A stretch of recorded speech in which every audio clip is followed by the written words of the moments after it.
All right, guys. I'm Big Mike, and like always, I'd like to thank you for being here today. Today, we've got TopstepTrader here to talk about discipline and trading psychology. If you didn't check out the last webinar that John did from TopstepTrader earlier this year on BMT, I highly recommend it. It was an absolutely fantastic webinar. Heard a lot of really great feedback on that webinar, so you should check it out. Today, John Hoagland is back, as is Michael Patak, which is the founder of TopstepTrader. And some of the things that they want to talk to you about today is the desire to change, how to see discipline from a new light, some of the common denominators in trading, and the market versus your invisible weakness, or some people might call that your monkey, the market versus your monkey. All right, guys. So give me 1 second, and I'll be turning things over to John and Michael. I would like to remind everybody that if you have any questions, type them into the questions box. We'll do the best we can to answer everybody's questions today. John and Mike have asked me to try to hold most of the questions to the end of the presentation, so do keep that in mind. Also, if you skip anything or you miss anything, the recording for the webinar will be posted sometime tomorrow. All right, guys, hang on 1 second, and I'll turn things over to John and Michael.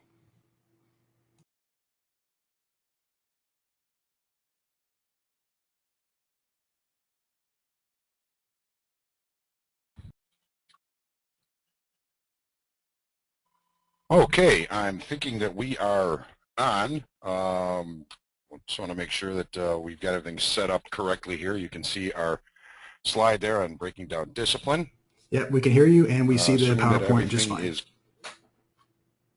All right, excellent. Thank you very much, Mike. We want to thank everybody for coming to this webinar. I know that every trader deals with issues in discipline from time to time, if not on a daily or trade-by-trade basis. It's really our goal to try and help create a thought process to help increase your discipline in your trading step by step. It is a process, and we definitely hope that everybody comes away with some ideas, some things that they can take with them from this webinar that's going to help them in that regard. We're going to take a second and introduce ourselves. I'm going to introduce you to Michael Patak, the CEO and Director of Scouting at TopstepTrader right now. Let him tell you a little bit about himself. Yeah, hey, thanks, John. Thanks for having us on, Mike. Thanks for everybody for showing up. Brief background on me. I'm not going to bore everybody too much, but I am originally from Nebraska. My history as far as trading is being from Nebraska. At the age of 13, I would go to sales barns and buy and sell cattle. Usually start with baby calves and try to buy them low, sell them high type of deal. So I've always been into the markets. I've wanted to be a trader since I was 13. Tried my hand trading on my own. Blew out basically three $30,000 trading accounts before the age of 23. I left Nebraska and headed for CBOT here in Chicago. Basically with nothing in my pocket, saying I still wanted to do this business and I needed to find a way to get in. So I pounded the pavement. I tried getting on the floor. I ended up finding a prop firm that backed me, and I built capital with that prop firm, and then left the firm and went out on my own on the trading floor and traded to the biggest Dow. I got lucky enough to trade next to the biggest Dow traders, which built a lot of my understanding of the markets. I was all at the age of roughly 23. So I basically learned what to do, well, basically what not to do and how to survive.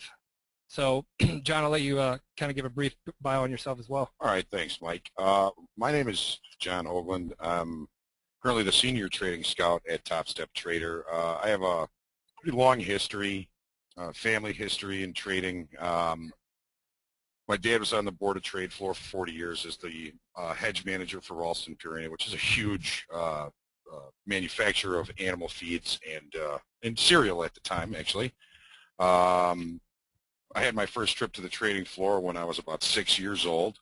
Since then, I've spent 29 years, almost 30, which is hard to say, in the futures industry. Speaking to you right now from the trading floor, as a matter of fact. But I worked my way up much the way people did back then. You get a job as a runner. I did the same thing as Mike. I got a job as a proprietary trader. and eventually self-funded my trading account and became a floor broker for about the last, well, that was probably about 15 years ago, but I did that for about 12 years. Again, currently the senior trading scout at TopstepTrader, educating and developing trading talent. A little bit about TopstepTrader. So TopstepTrader, what we do is we're basically working with thousands of traders from all backgrounds and experience levels, many facing the same problems and challenges of adapting, like John from pit to screen trading. I started on screen trading back in '97, so I went from the screen trading to floor to screen trading. So it's always been, working with the transitional development of understanding how the markets move on screen versus in the pit. TopstepTrader, we basically, we're looking, or many of the people that are in our program face the same thing that every one of us face, me included, risk management and trade management issues that we all dealt with at the beginning of our careers, some still deal with now. So TST has given us pretty much a great venue to see discipline and the issues that all traders face when dealing with it on a very personal level with their trading account. We see this every day.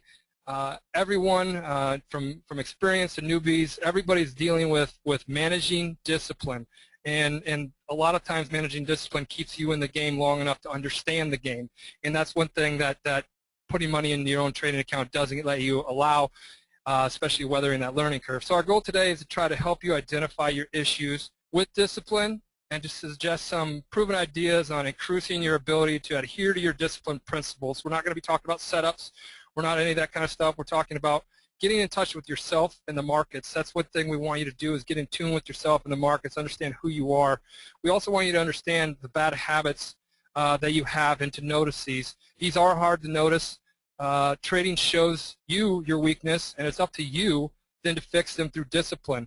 And that's kind of a brief rundown of what we do as Top Step Traders. We help you work out those disciplines. We're not going to get into Top Step Trader too much. We're going to get into breaking down discipline. So let's flip to the next slide. And Mike, I appreciate that you put out there that we all deal with discipline issues on a daily basis, from trade to trade.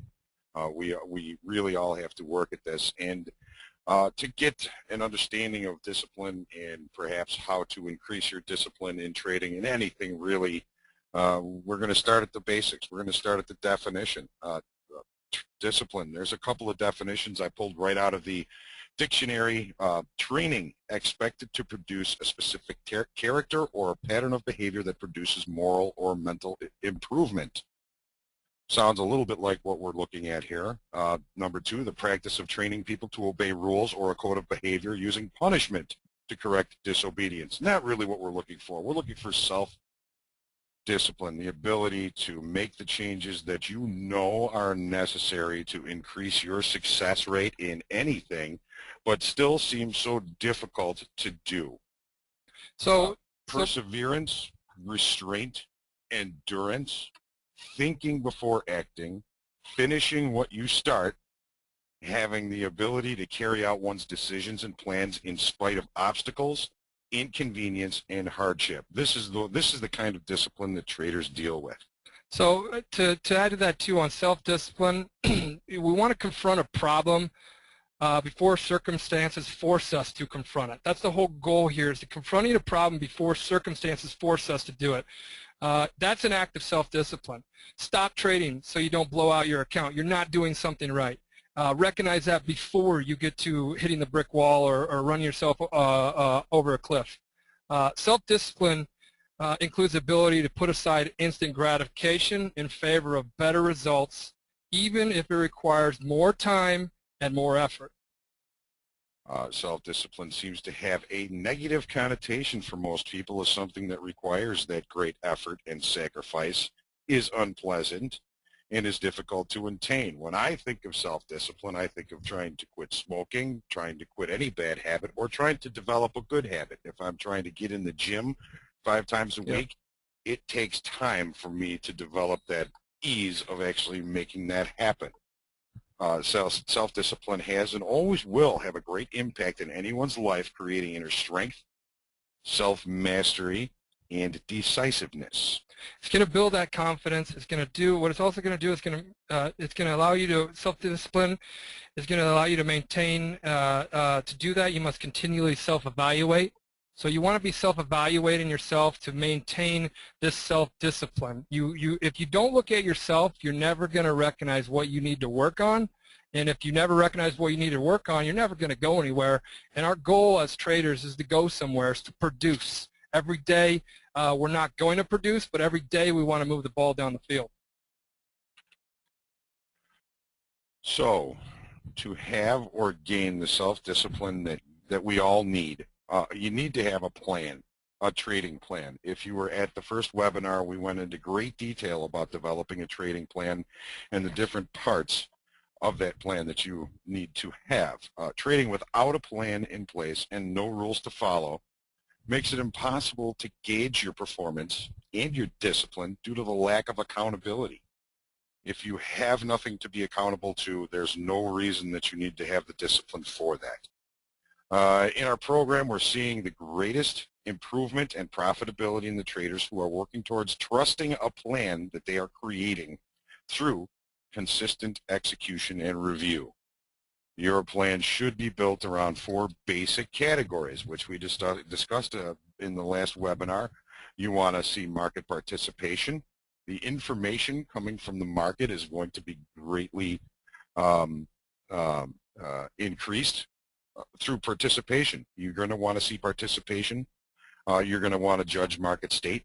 Being a good judge of market state is another one of the hardest parts of trading, but one of the most important 4 that I've got here. Execution. You're going to want to execute your initiating trades consistently using your tools, your charts, your information, and you're going to want to manage the trades with some consistency. Being able to do this gives you the information over time that you're going to need to see how, number 1, your plan is doing and how well you are sticking to the discipline within that plan. It's like having a map, and the trading plan is a map. It's going to show you where to go. Discipline is going to help you get there, and it's going to help you tweak up. Staying disciplined is going to help you tweak up your map, your trading plan enough that you're going to be able to find a profitable, consistent approach. You're not going to be perfect. Perfect doesn't exist in trading, but you're going to be able to get to a point where you got things under control. I kind of likened it to a golf swing. Your golf swing, you need golf grip, ball position, and posture before you swing that club. When taking a trade, you need market participation, market state, execution, and trade management.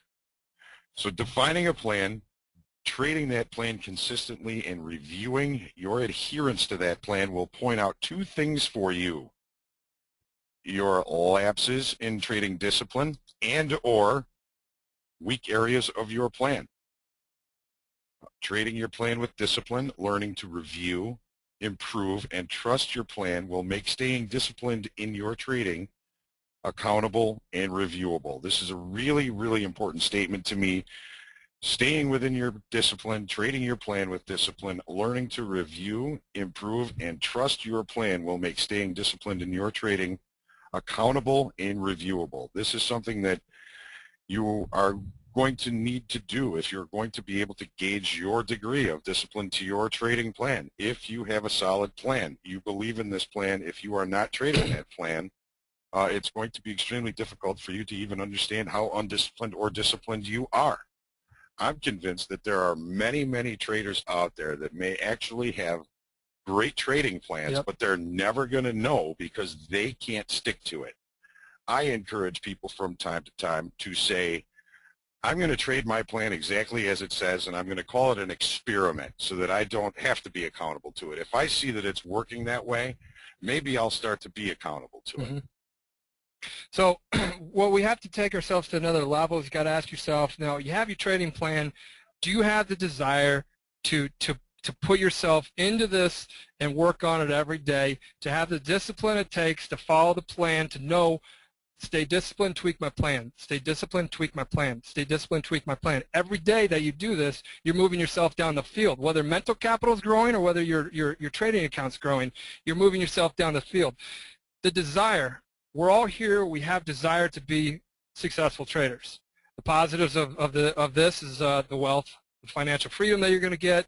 Everybody knows this. The independence from being your own boss, setting your own time for your family, other interests that you may have. The ability to work from anywhere. With the electronic, we're on the trading floor with the barrier to entry much lower than it ever has been. I had to move from Nebraska to Chicago. I wanted to trade. I wanted to learn. There's many resources out there to learn right where you're at. And it's finding out if you have the desire to do that. It's right in front of you. Do you have the desire to do that? So you got to ask yourself the question: do you have the desire to do the work needed to attain the results that you desire? Do you have the desire to change? That's the big thing. A lot of people don't want to change, but this market is all about adapting and shifting gears because the market's always changing. So you can't sit there like concrete and say this is the plan. You have to always be adjusting. So some of the obstacles to overcome in this route that we want to go on is you want to overcome any type of laziness. A lot of traders aren't lazy, but when you talk about change, you may be lazy in that area. You may not be lazy because you're waking up every day and you're always on time, you're studying, but there's areas that you need to work on, that you need to change. You're lazy, you're procrastinating those. There may be some weaknesses, gaining willpower, all that kind of stuff. What are your obstacles? Like John said in the beginning, we are not without them. I have them.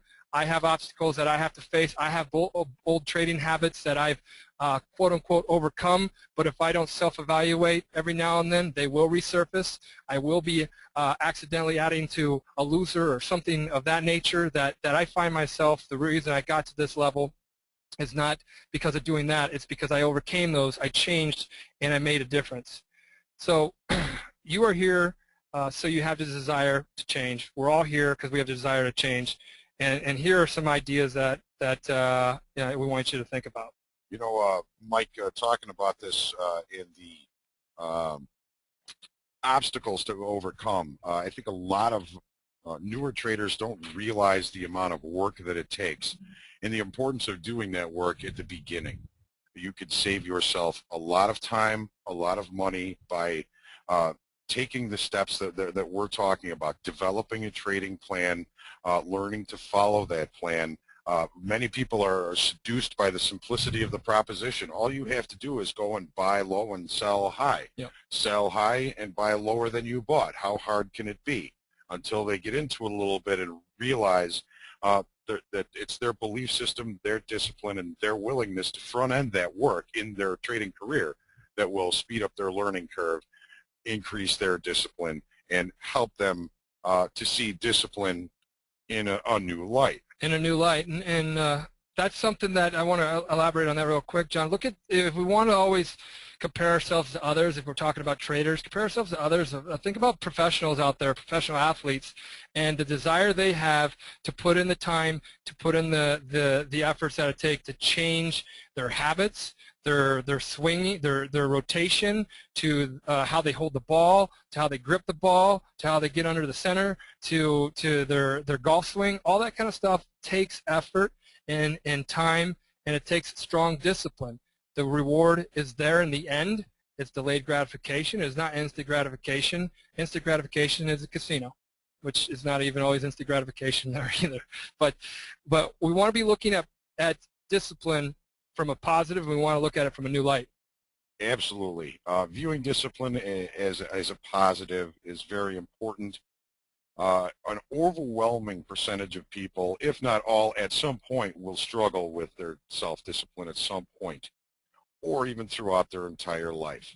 I know many people who have had great intentions every New Year's Eve, they're going to quit smoking and go work out, but do they ever get to do it? No, because they look at it in too big a picture.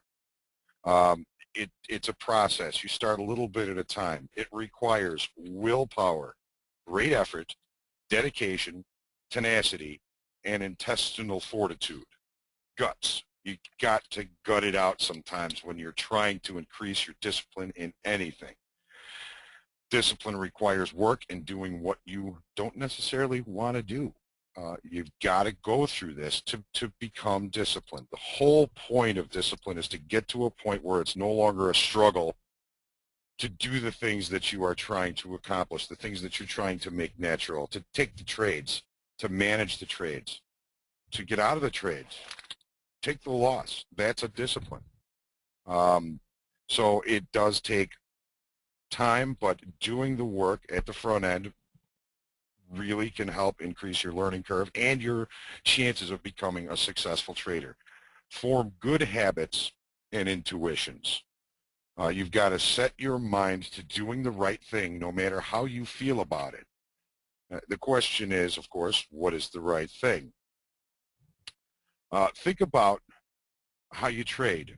Should the right thing be to stop when you have been consecutively wrong more than you ever have, or is it that next trade that's going to be the home run that you're looking to get that whole thing back? What's the right thing to do no matter how you feel about it? If you've been trading long enough, and that could be a very short time, you already kind of know what the right thing to do is. You've just got to get to the point where you can bring yourself to do the right thing. You're near your loss limit for the day.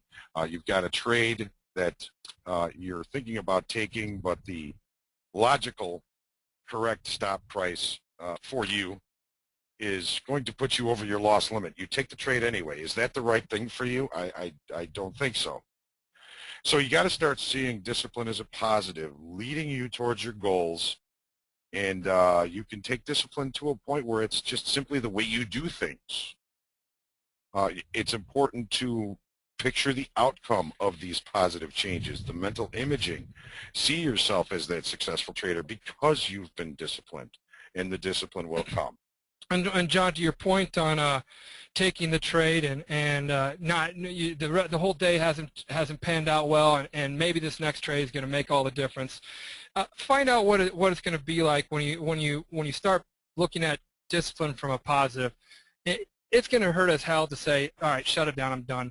Even though you're close to what you feel as though you could make something out of it, shut it down, I'm done. Doing little things of making decisions that are going to impact you. You want to look at things, basically making the positive change. If I'm always doing that, if I'm always getting close to my loss limit, I start shutting things down before hitting it, or I don't add to losers, or little bad discipline or little bad habits that you have. Ask yourself, what do things look like for you in 3 months, 6 months, or a year out when you imagine trading with total discipline? That probably sounds boring because, I wanted to keep trading. Trading for the sake of trading is boring as hell. Money trading, making money trading is exciting. That's what we're here to do. Trading for the sake of trading is going to burn you out. Getting to a point where you're producing something when you trade is where you want to be. It's where everybody wants to be as a trader, and you have to work on these. These are discipline techniques that you need to step into.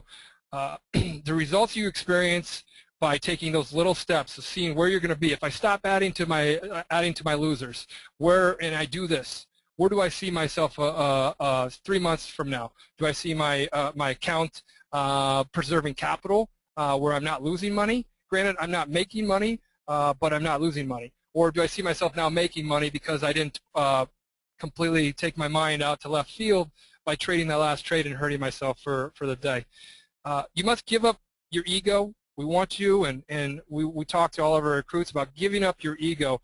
This will allow you to communicate both with yourself and with the market. Very important point there, Mike. It's you've got to have humility. You've got to be able to accept the imperfect information from the market and make disciplined decisions according to your plan, according to that information, as difficult as that is. So we get to communication. Communication is going to be a very important part of your trading plan. You've got to be able to communicate with yourself. You've got to know what you are dealing with and who you are dealing with. To find yourself in a position where you can know and do the right thing takes a lot of communication, beginning with honest communication with yourself. If you don't know who you are, if you can't communicate honestly with yourself, it's going to be very difficult for you to find any discipline, to find these core beliefs that are creating success or failure for you.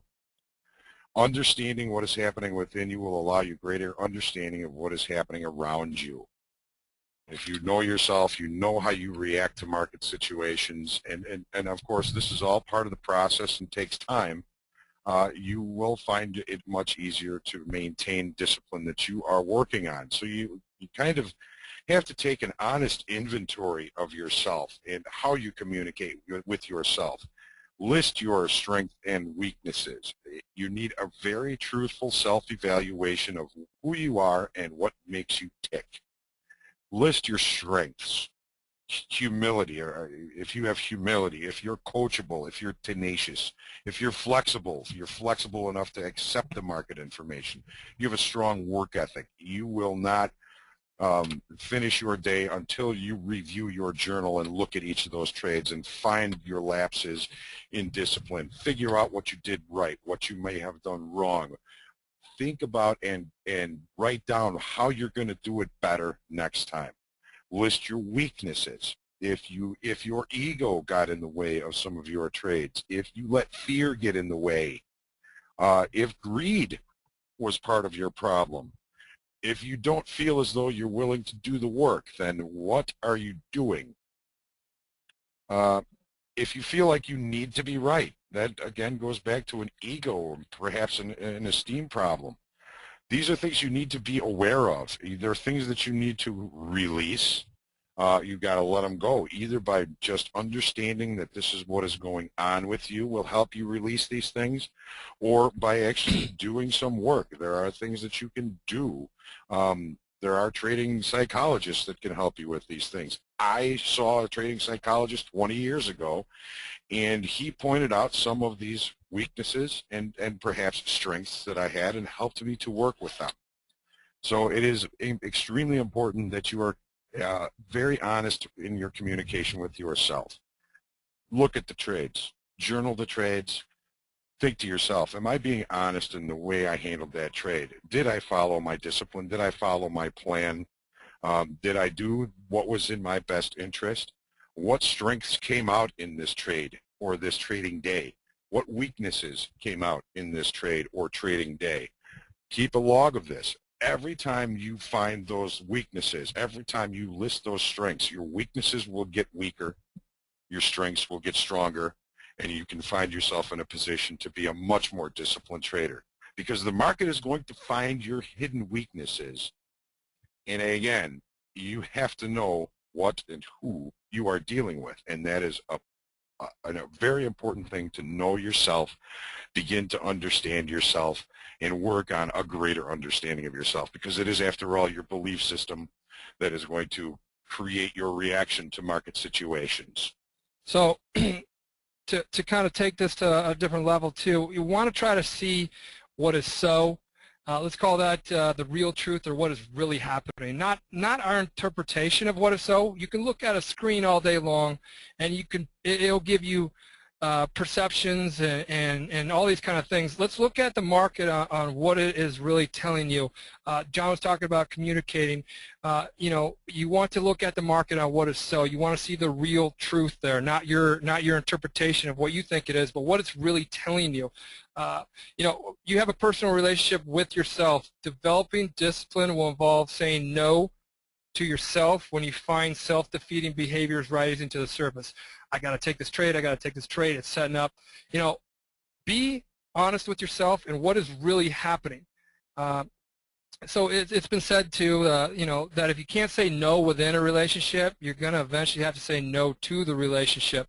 So being able to say no, I'm going to let it pass, I'm going to let it go by, is going to get you past, is going to get you down the road. We want to keep moving ourselves down the road. If you want results, you got to be honest in communication in yourself and with the market. Find the behaviors that are defeating yourself and mentally divorce these little by little. All these little behaviors that you have to mentally divorce. It's a process of giving things up, like a thought process, a bad habit, any type of comforts you have, any illusions you have, any type of patterns of feelings and or behaviors you have in the market. You got to give these up if you want to grow. This is going to dramatically accelerate your growth. And as a trader, you always want to be growing. So remember, on kind of this point, for what you're giving up, you're going to gain a heck of a lot more. So just trust yourself in the fact that taking these discipline steps is going to pay off Again, not an instant gratification, but in delayed gratification down the road, because the death of the old is going to birth a whole new type of trader, and you have the skills, it's there, and you got to get things on top of it. The next thing we're going to look at is how we communicate with the market. Communication with the market is all important. The market's information, the way it communicates with us, is definitely imperfect. It provides opportunity and adversity, but as we all know, extremely difficult to read and understand.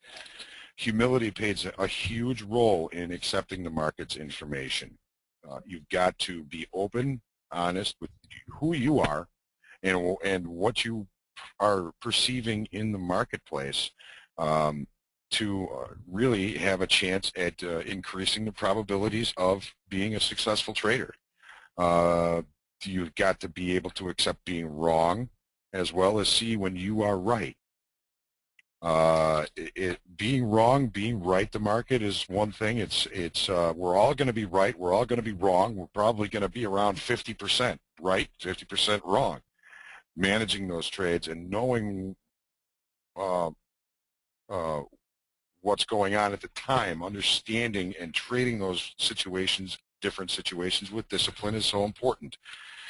When you're wrong, you've got to get out of the market. Undisciplined traders move their stops. Undisciplined traders will add to a position to try maybe an average down their average price, so maybe they can get a scratch at it. But I've seen over and over again undisciplined traders that consistently try and apply this system crash and burn. It's not something that you want to get involved in. So again, you've got to start seeing what is actually happening and not just your interpretation of what is going on. Having humility and accepting that information is key to that.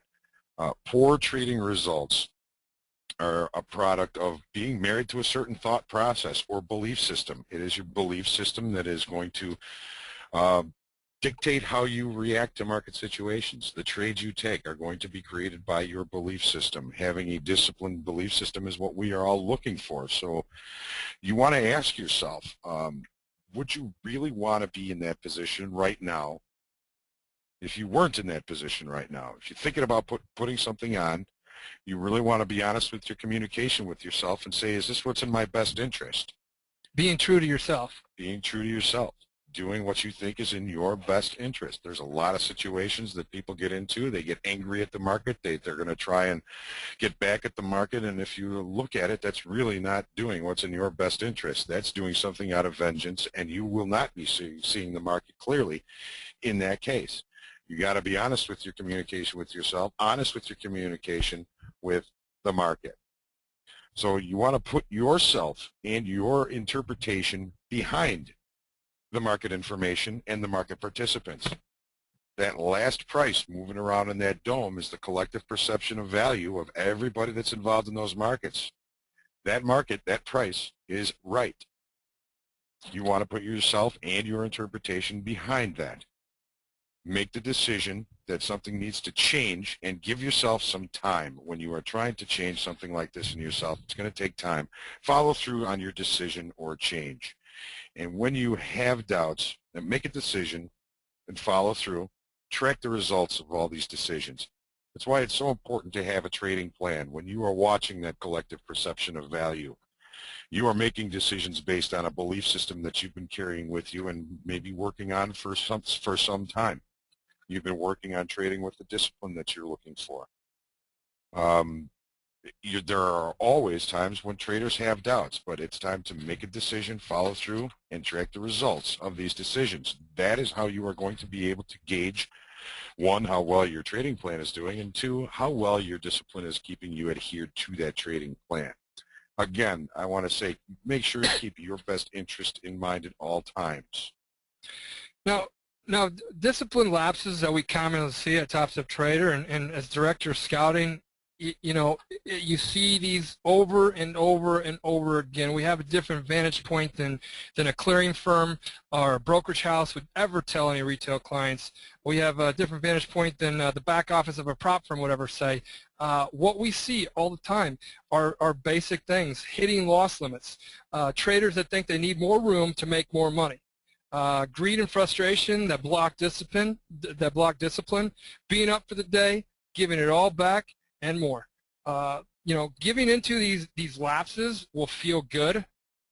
Any type of, John's talking about smoking. I know you've tried to quit smoking.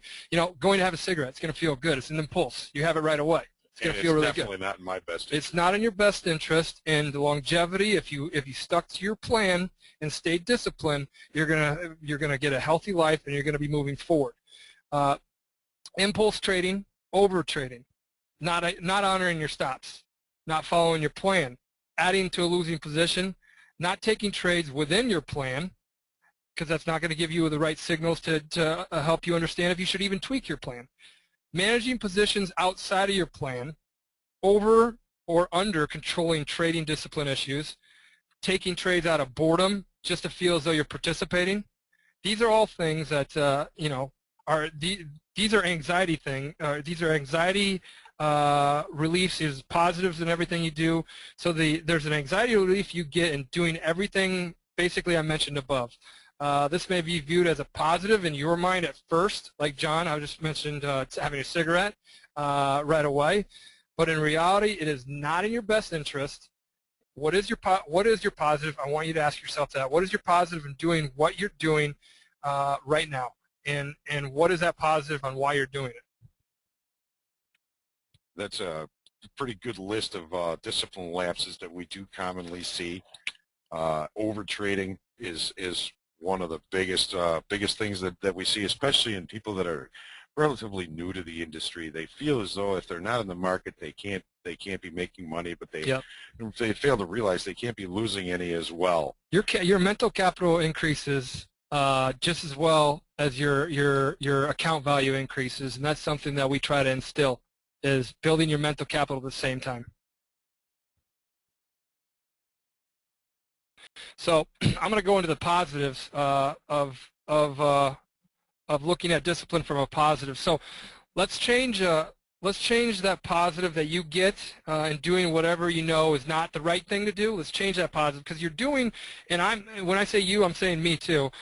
You know, when you don't adhere to discipline, there's some positive that you're getting out of doing whatever it is, whether it's the fact that you can explode, whether it's the fact you know, slamming the keyboard down. What's the positive? Well, you got the emotional release, but you got a $50 keyboard that you got to get, or you put your hand through a monitor. We've seen it all. But you know, let's change that positive to be a positive that helps you, not hurts you. That's something we want you to focus on, is changing these things that's going to help you, not hurt you, because discipline is a great thing. Working out and having a good workout regimen is going to give you a healthy, long, you know, great figure if that's what you're going for, all that kind of stuff. John not smoking is going to give him a healthy lifestyle. You can only change an emotional pattern if you are in that pattern and it's definable. So what you need to do and what you want to do is you want to recognize whatever that is that you're doing and have your trading plan, so you know and you can recognize, okay, I don't typically do this. What am I doing? Stop. You know, the triggers must be present. Then you can expose yourself to what needs to be changed. So you need to recognize what needs to be changed before you can even start working on changing that. So identify your triggers on basically where you drop the ball on being disciplined. So each time you go through it, it's going to lose its power. So you can start, for example, start missing some trades, and the FOMO. We have a trading psychologist that comes in, Dr. Andrew Menaker, Patak, he goes by, talks about FOMO, fear of missing out. That's going to subside. Just start letting trades pass, and that's going to get you to a point where you lose its value. You're going to dilute that emotion that's controlling your behavior. So you know, you have these emotions. You know, we're not telling you to control the emotions, because you can talk to trading psychologists and they say manage them, or their information that's telling you to do certain things. It's your behaviors that we want to control. So dilute its value, and you want to dilute its value, and one more time you want to dilute its value. You get to the point where you dilute these values of these crutches that you have in your life, and you literally take the shackles off as a trader, and you don't feel restrained. I gotta trade. No, you've been in this market long enough. If you did that again, you're going to get the results that you used to get. And what you used to get was not making money, and you want to make money. You've been making money, so keep sticking with what you're doing. So So know how you might feel in a situation and have an emotional plan in place. Get up if you have that feeling. Get up, walk away, or if you have that feeling happen, stop, reevaluate. So start developing positive self-talk. Be positive, realistic, but honest to yourself. That's key here. True to yourself always. Think about it this way: honesty, responsibility, and self-control. These are the essential elements of being disciplined, of having discipline. Honesty, responsibility, and self-control. Honesty, responsibility, and self-control. And this is day after day as a trader. Look for patterns in your journal, and we all should be keeping journals. This is so key. Throughout the day, the more detail you have of sharing your feelings and why, the better. You're only helping yourself, and you're moving yourself down the field again because you're recognizing certain things that you might have forgot if it was an hour ago and you placed a trade, why you placed a trade, what happened, all that kind of stuff, what you were feeling. All these things are going to help you. The positives that's going to show up is preserving capital and the patience you start to acquire waiting for high probability plays that build your mental capital as well as your overall account. These both are very valuable tools in staying in the not thinking you know more than the market and not fearing the market, staying confident. It's going to help that mental capital stay there, stay sound, stay solid, or growing, and it's going to help your account either preserve capital or help your account grow. I would just want to comment a little bit on your personal journal. When I'm trading, I don't trade a lot. I take 4 or 5 trades a day on the days that I'm actively involved in the market. And while those trades are going, I'm writing down, what caused me to take those trades, what was going on in the market, what was I seeing in the dome, what signals, what chart. And then as the trade progresses, if it's a loss, I note that this was a trade in my plan. I stuck to my stop. I don't really have a problem with that. It's not. I don't consider that a mistake. That's just a trade. Trades are winners. Trades are losses. In managing winning trades, I sometimes have difficulty. I find a lot of anxiety in managing winning trades, and it's difficult for me to let trades get all the way to a profit target.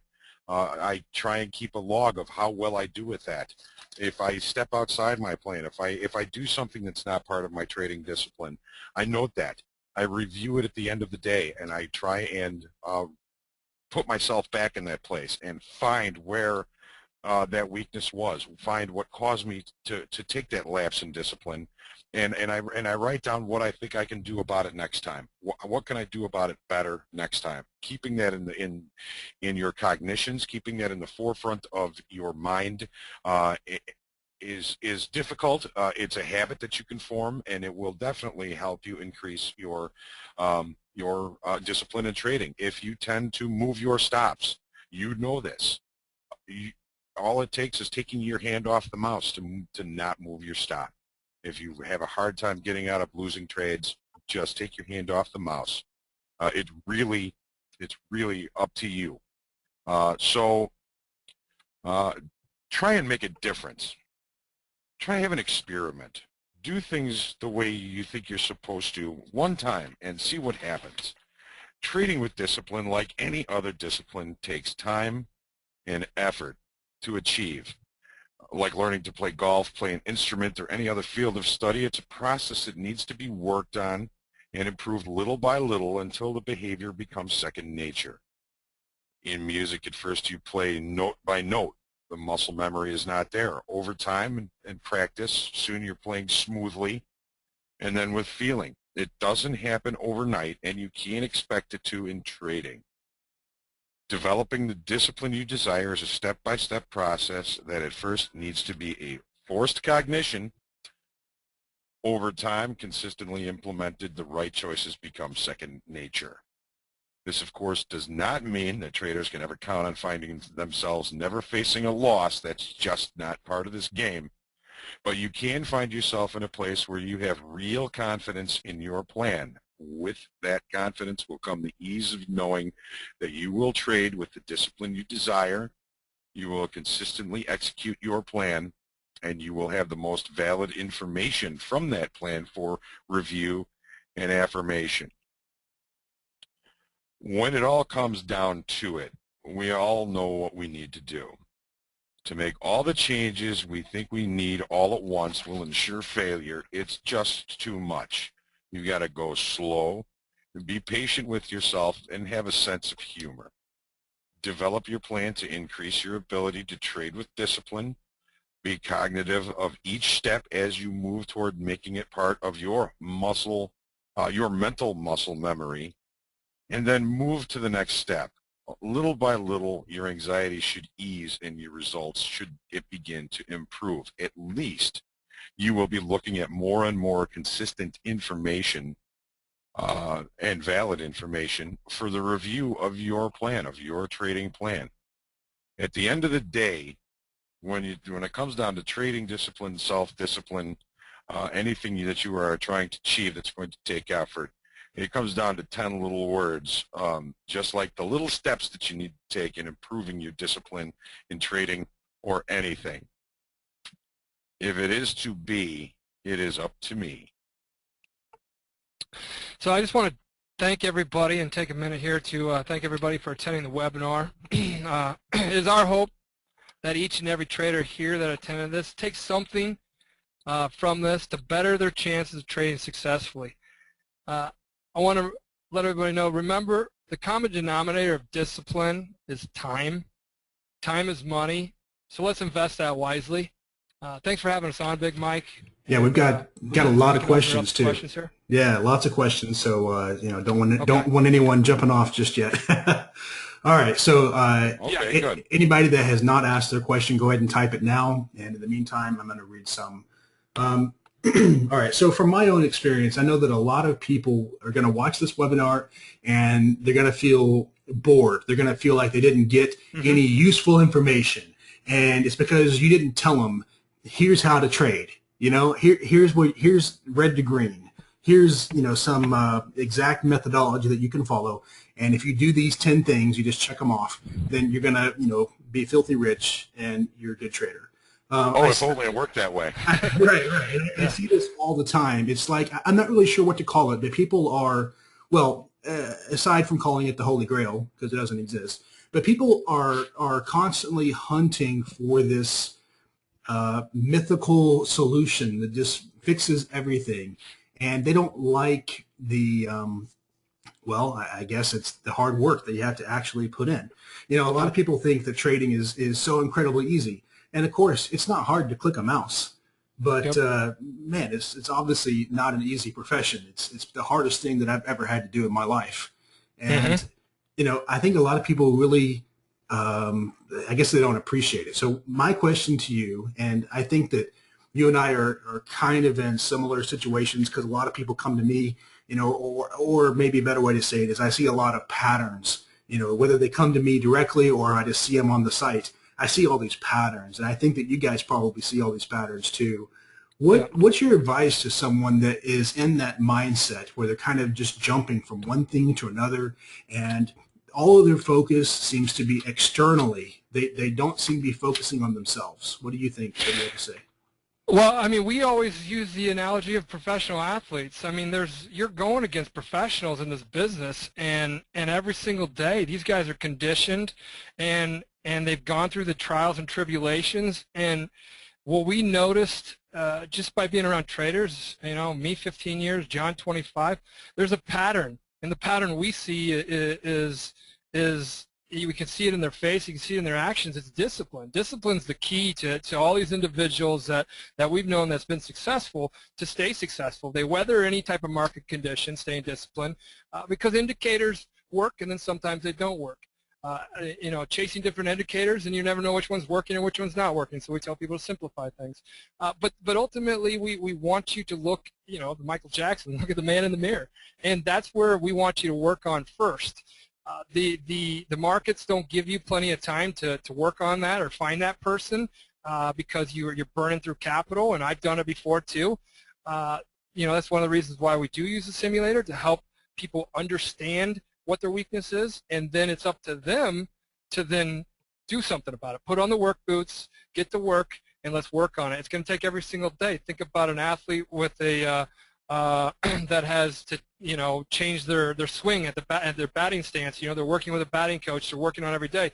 The guy could totally give up, throw his hands in the air, and say, I'm an athlete. I'm in the major leagues, but you want to compete, and you always want to compete at that level. So you have to continually work on yourself. That's self-evaluation. That's always looking at what you need to work on, not what the market is throwing at you that you're not understanding. What am I not getting right now? Being accountable for your own actions. All these things all these things are the scary things about trading. Besides, the scariest thing about trading for me is not being able to trade the next day. It's not, so other than that, why find something that to work on, to get to a point where discipline is no longer a struggle. So when you're trading, discipline is no longer a struggle. It's just the way of your being. That does take time, and like I said, the common denominator of discipline is time. So a lot of people, there's the hey, buy it here, sell it here, or we can increase your ROI by 100%. Something like, there's enough stuff out there that sell that kind of stuff that nobody has the angle of, let's look at ourselves as work on ourselves. And that's kind of a scary thing for a lot of people. It was for me when I first started, and I had to go through $90,000 before I had my ego curbed and humbled myself enough to really start learning. And actually, yeah, and I had a similar experience, and most people that I talk to that are successful, they also have similar stories. So, yeah, one of the things that I found personally, and I'm curious for you guys' feedback, I found that whenever I decided, I'm going to be a trader, I'm going to make this work, I'm going to do whatever it takes. I had just gone through a divorce. I quit my day job. And, I've been trading for about 15 years, but it was never my sole source of income.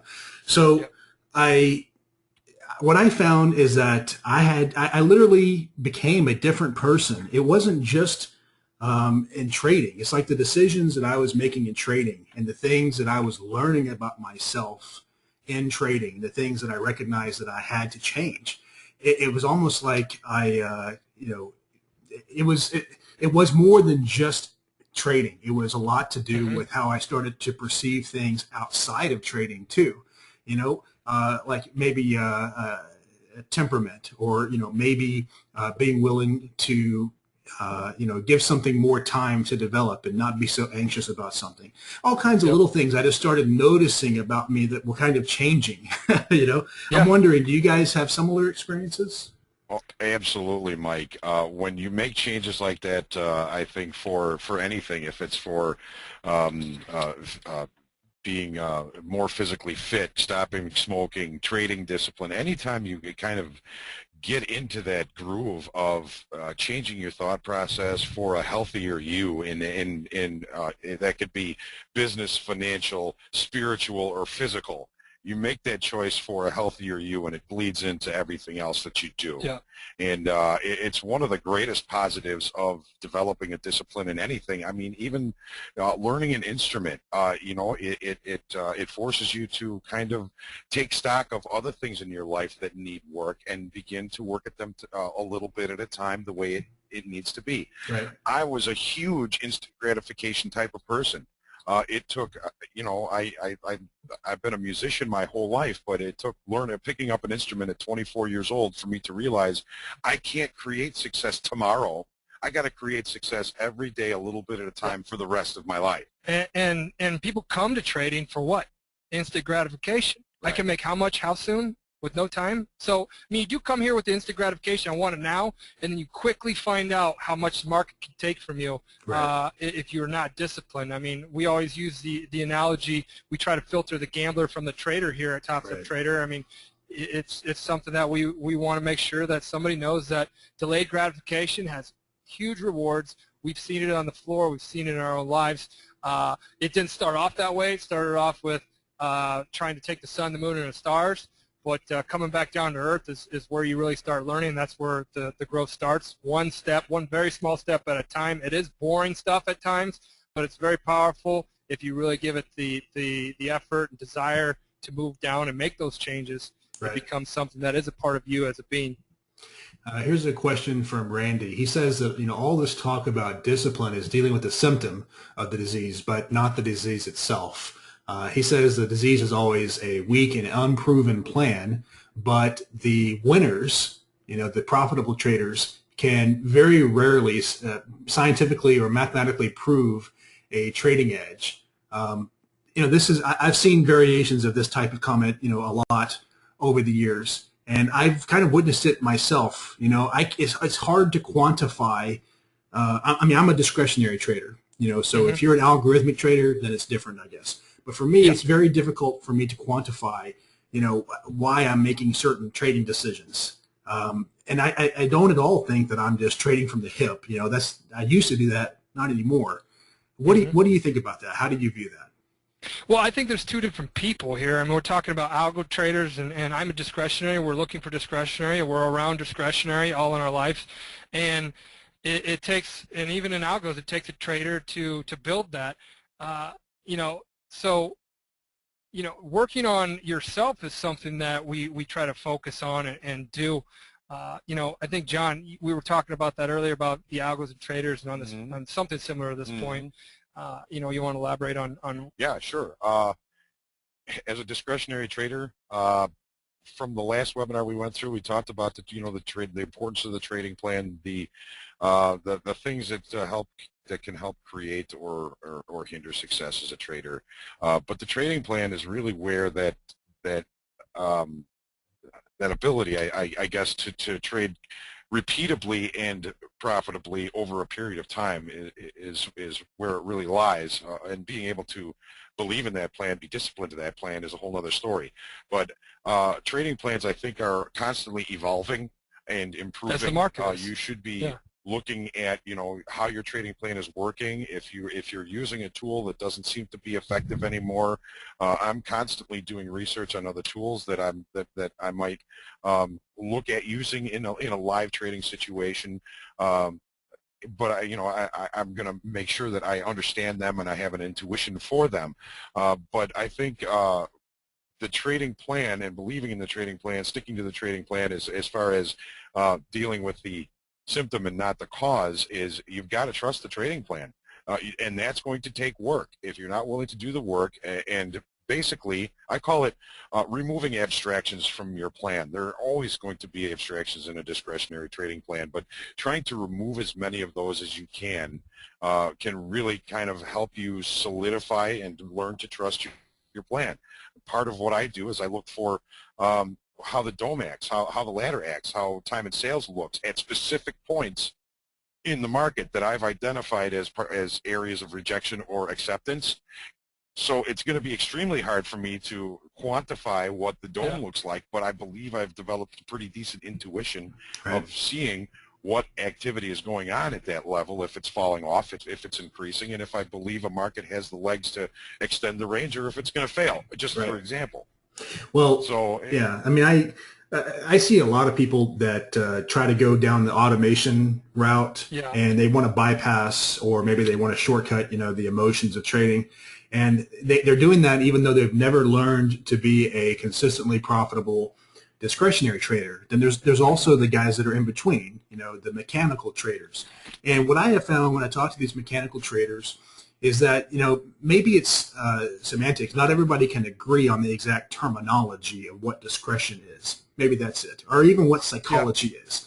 Because I always think that a mechanical trader, I asked them, well, why didn't you take this trade? Because, it looks it looks the same as this other one, and you're a mechanical. So, I mean, why aren't, and there's always a, well, is this. Okay, well, that's discretion, even though they'll insist they're not discretionary traders. So, sometimes it's just down to the amount of participation that's going on at the market at the time. It could be the same chart formation, but their system isn't recognizing enough participation. Well, I think they honestly don't give themselves enough credit. I think that is almost this, what's the word? Well, I mean, again, I'll use the word holy grail. It's almost like they feel so fantastic that they developed an algo that is, or a mechanical system, that's great. They removed emotion, and somehow that's better. But really, I think the credit goes to them and their experience as a trader to know when to follow the mechanical strategy and when not to. Well, Mike, we believe here that trading. It seems like in the last, I'd say, 10 years, they try to trading's all of a sudden just a science. We believe it's an art still, and it always has been. And you're dealing with human emotion. You're dealing with things changing, as John said, and as you said, to try to quantify exactly what you're seeing and doing. It's having a surgeon try to do heart surgery and just putting a robot there instead. Maybe it gets to that point someday. I don't know, but that's the whole point of the matter is it's having that intuition and having that discipline in place to get to a point where you have a good trading plan, where you have things and you're tweaking it up consistently. Yeah, there will always be the algos and individuals out there. No disrespect by any means. I like to feel the market. I like to understand what I'm doing. At the end of the day, no matter who you are, algo or discretionary, it's a human running it, turning it off or turning it on. So, right. Or they wrote the always code. a human involved. Right. So here's a question. Or they wrote the code, exactly. Yeah. So everybody seems to focus on entries, and I see very few people that focus on exits, and I see basically no one that focuses on risk. Why is that? I think risk. When we work with our equity partners on getting being able to back people, we understood that risk was the biggest problem.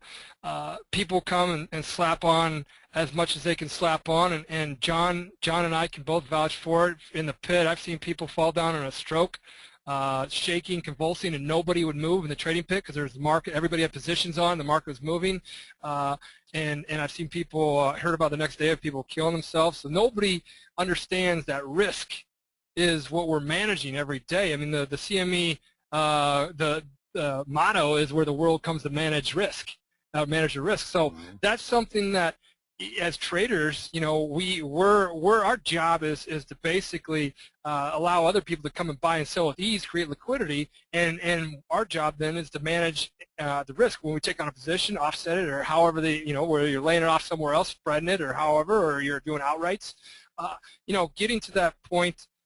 I don't think people focus on risk as much as they should, and I think risk is the scariest part about this business if you don't take it serious. Yeah, I'm more of a capital preservation before profits kind of guy. I'm okay with taking a little bit of risk, but I'm not going to be carrying everybody else's risk around. And on that note, I know a lot of traders, pit traders, discretionary traders, even some ATS traders. I know some pit traders that are probably right 35% of the time, but their trade management is so good that they are consistently profitable. If the market does not go their way, they are gone. Yep. As soon as the market starts moving their way, they are pressing it that way. They are doing their best to make sure they're taking everything out of that trade that they can get. Right. So to me, it seems to all come down to the trade management and your risk-reward ratio. Yep. If you can make twice what you're on your winners, what you're losing on your losers, and you're right half the time, you're going to be a profitable trader. Start adding volume. Futures business, you're talking about a highly leveraged business too, so you need to be focused on what you're risking and how much you're putting on and all that kind of stuff. It's just, we've seen people come and go, whether in the pits or on the screen, quicker than they can fill out the application and got their account open. Oh, yeah, I see it too. That's scary. Yeah, that's scary stuff. The industry doesn't let anybody really know about that. There's hugely successful people, and there's a lot of people that fail, and we're going to let you know about both of them. That we like having a transparent business attitude like that. Right. Well, unfortunately, the way the business is driven doesn't help either, because it's come down to where the first questions anybody asks is which broker has the lowest margin. Transactional-based business. Right. I mean, it's just no one is thinking about risk, right? So the two really prevalent things that I see all the time is we have trader one, and that trader, he can't pull the trigger. There's no confidence. He's probably trading too big. He's trading with rent money or whatever. Then you have trader two, who is the exact opposite. He is over trading like crazy. He feels the need to always be in the market. He feels the need to maybe make back losses, and he can't afford to miss any opportunity. Obviously everything is good in mediation, right? You can't be on one far side or the other. What are your thoughts on that? How do you what's your advice for people that find themselves in one camp or the other? Well, both of them are dealing with a lack of a plan for a better word. The guy who's afraid to make a trade doesn't trust himself. He doesn't trust if he has a plan. He doesn't trust that plan. He's afraid he's going to put on a position and he won't know what to do if it goes against him, and he's going to lose all his rent money. He doesn't have probably enough market knowledge to recognize what might be a good setup, what might be a good signal, what might be a good chart formation for him to take this risk on. And then he's, again, not sure what he's going to do once that trade goes on. When I put a trade on, I have a great idea of why I'm putting that trade on, for one, and I know where I'm going if it doesn't go my way, and I know what I'm looking for if it does. It gives me confidence in that way. So I don't put trades on with fear. The guy in fear, like you said, maybe using his rent money, can't afford to take any kind of loss, or perhaps he's not quite sure if he's going to be able to even take a loss, and he's just going to be frozen, and he's going to be at the whim of the market. And no matter how far this thing goes against him, he's not going to be able to take it off. I've seen it happen. The guy who is afraid to miss anything, he's got serious FOMO issues, fear of missing out issues. He's over trading. He has no patience. And again, here is somebody that is probably just trading on whim and not following a plan. Perhaps he's got a little bit of an ego issue where he thinks that, whatever he does in the market, he's going to be okay. And he doesn't understand the risk that's involved. Both of those camps, they just don't have any sort of seeming plan that I can see. And this is just a snap judgment. And I fear for both of them. And what to John's point, we see this all the time. We're actually able to see people trade as they trade all day long. We got the people just like what you mentioned, both types. We see how they trade, and these are things that we don't just make up. That we see over the last couple of years, over and over and over again, day after day, and we do consistently try to throw advice, whether it's in the broadcast or whether it's through emails or whether it's at the end of their combine, giving them feedback. These are things that everybody needs to work on, and John kind of made the main point, having a plan and sticking that plan, and if you stay disciplined, you know how to tweak things up, getting to the point where you have to take some study and do some overtime on putting a plan together and what you want to do to really start, and then you just keep refining that day after day after day. What am I doing wrong? And then you're journaling, combining that with journaling, and you build this John Hoagland business plan, this beautiful trading plan that you've been working on for the last 6 months, a year. Will it ever be perfect? No. Will it adapt with the market? It should. And every day you're working on that, but you're sound. You're in control of everything, of what you can control, and you're letting go of what you can't control. And each day you're building your mental capital, you're building your account, or you're preserving capital. Right. So let me ask you, let's say that somebody has been going along for a while and they think that they're working through all these issues and they've read all this stuff. They've listened to the webinars. They know all these things that they're supposed to not do. Now, what's your advice on when someone knows that they actually have an edge, they actually have skill versus just having a lucky streak? I've seen a lot of people think that they're great traders, excuse me, but the sample size is so tiny. How could you possibly know, right? So what's your advice to someone that thinks they might be on the right path? They think that they might have an edge. What do you think? Is there like a line in the sand where you can say, well, after this long, this number of trades, is it number of trades? Is it number of hours? Is it number of years? What is it? It's a lot of time, and when we really see somebody doing well, it's because they have great downside control. The upside usually takes care of itself. Great downside control of knowing when to shut it off. Kenny Rogers, know when to hold them, know when to fold them. I mean, basically having a good sound, detaching yourself from what's going on and saying, all right, I'm done for the day. I'm scratched. And being okay with a scratch break-even day, and even though you say, oh, I didn't produce anything, we didn't lose anything today either, and being okay with that and moving on, recognizing that, diluting that kind of emotion, that's an individual that as a scout team, where we've seen, them really control their downside is an individual that has started with building a solid foundation for themselves because they controlled the risk part, the biggest issue. Their average losing day is no longer greater than their average winning day. These small little these stats that do matter, just like baseball, they do matter, and they should be something you focus on, and they tell you a lot about yourself as a trader. Right. Well, and I see people all the time that don't even know what the stats are. They don't know what MAE or MFE or R multiple or expectancy. They don't know any of those things. So this is actually playing into the next question here from Kevin. And Kevin has a really long question, so I'm sorry, Kevin, but I'm going to paraphrase.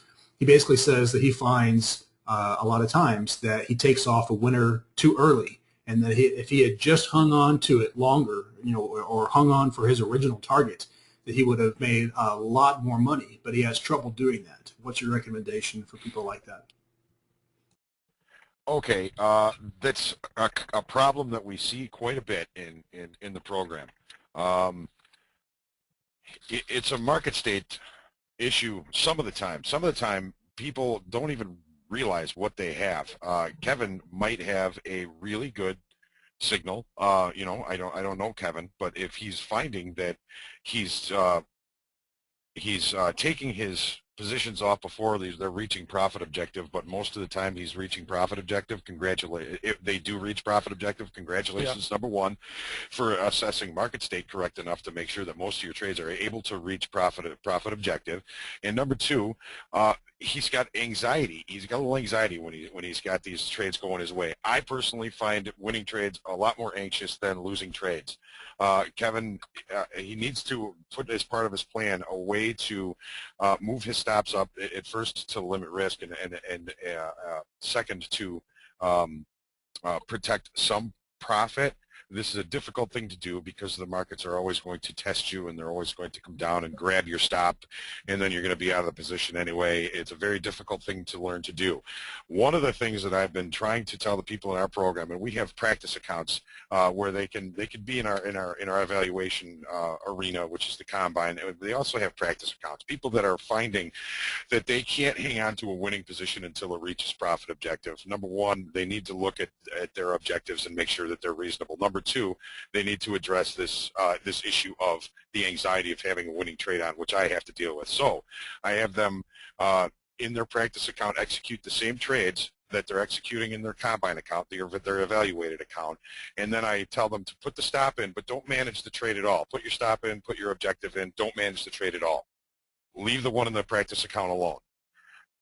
Manage your combine trade the way you feel as though you should be managing your combine trade, and you might feel that your setups are, number one, worth a lot more, and that you have a lot better view of a reasonable profit target, and you should learn to trust yourself a little bit more that way. So I'm having a number of people in our program that are much more successful, not only in their practice accounts, but in their combine accounts, and they're actually starting to succeed in there. And it makes me very happy that this is something that we're able to offer them in another way for people to improve. And one thing to that, dilute the value just a little bit of you had a winning trade, and that's good, and you let it get to a target point, and you took it off, done.